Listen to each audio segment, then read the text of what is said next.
Panginoon, binabati po namin kayo. Panginoon, tinataas po sa inyo ang mga batang bilinyagan. Nawa po Panginoon, patuloy mo pong pagpalahin. Ipuin mo po nawa sila at maswasan po Panginoon.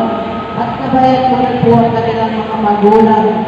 Nawa po Panginoon, patuloy po nilang maggabayan sa paglaki ang kanilang mga anak Panginoon.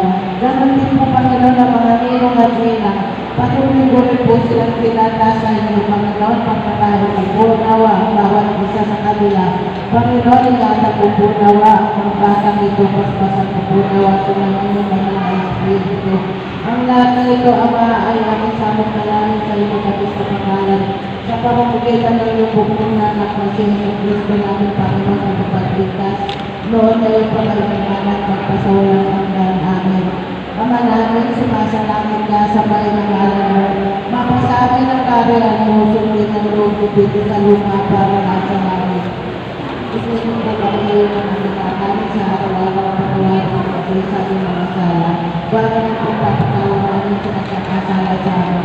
At huwag mo kami pagpulot sa pagpulot at pagpasala sa masama. Pagpulot sa masalang sa Espiritu Santo na para sa una ngayon pangalaman at pagpasawalang hanggang amin. Sa ngalan ng mga Espiritu Santo. Magandang umaga po. Mari na po tayong magsilpo. Bago po natin simulan ang sakramento ng pagbibinyag, magkakaroon po muna tayo ng isang mabilis na seminar po. Pero lang po natin kung ano nga ba yung binyag, anong kahalagahan nito, ano yung mga gamit sa pagbibinyag, ano sisimulan nito, kaya din po yung mga responsibilidad ng mga magulang, ninong at ninang. So, mag-umpisa po tayo sa sakramento ng binyag. So, hindi na po yung first time na narinig po natin ang salitang sakramento ng magulang. Tama po ba?